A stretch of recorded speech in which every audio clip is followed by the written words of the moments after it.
Good morning, my dear students. Today I am going to teach you possessive nouns. You have already done this chapter, which is chapter number 5 of your English grammar book. Alright?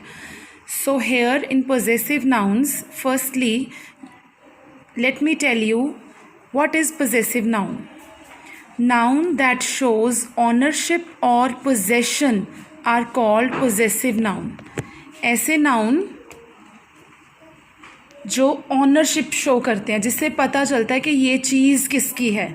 ठीक है बेटा, उसकी एक example लेते हैं. Let's learn. There is first example given to you, the dress of the girl. अगर मैं किसी गर्ल की ड्रेस के बारे में बात कर रही हूँ तो how we will use apostrophe S over here, the girl's dress.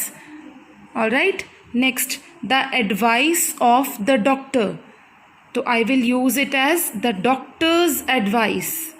Next, the order of the judge, the judge's order.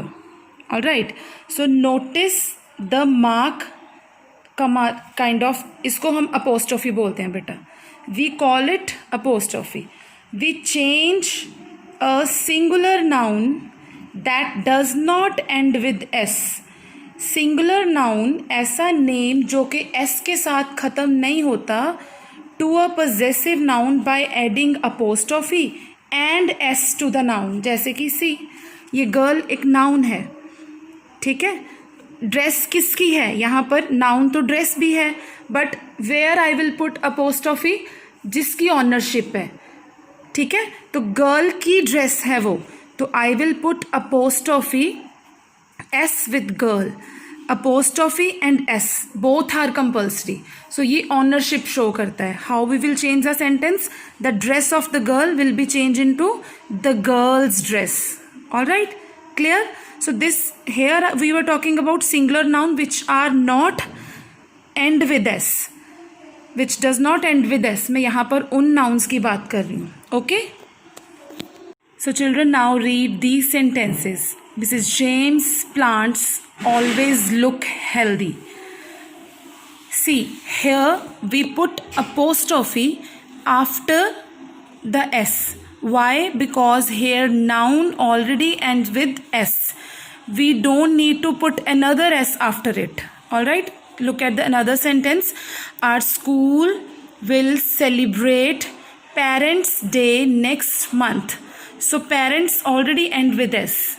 I put apostrophe here. The sound of the birds chirp is delightful. See, here also.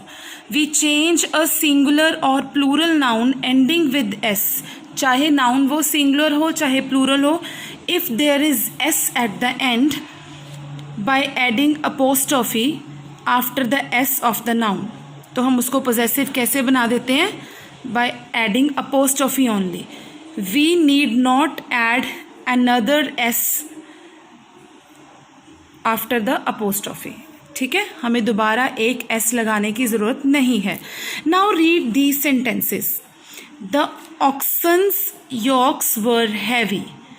The men's uniform looks elegant. See, these are plural. Oxen, men, ये plurals हैं. But we put apostrophe and S at the end to make it possessive. Why? Because these nouns are not end with S. ये noun S के साथ end नहीं हो रहे. So when a plural noun does not end with S, we form its possessive form by adding the apostrophe and S to the noun.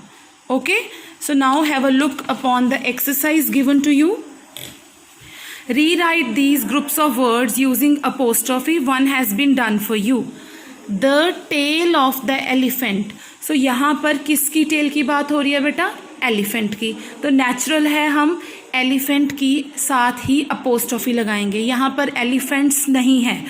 Elephant, single elephant की बात हो रही है, तो I will put apostrophe and S. Okay? Now, see here. The laptop of Charu.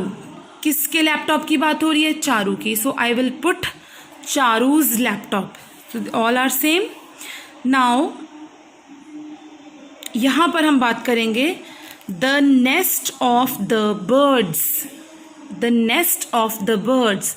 सो क्या होगा, birds end with s, so we need not to put another s, only apostrophe we will mark. Bird's nest. Can you see, after s I put the mark, here before s.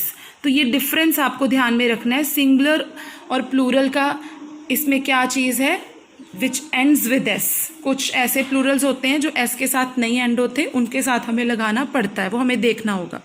Clear? So this chapter is clear to you now.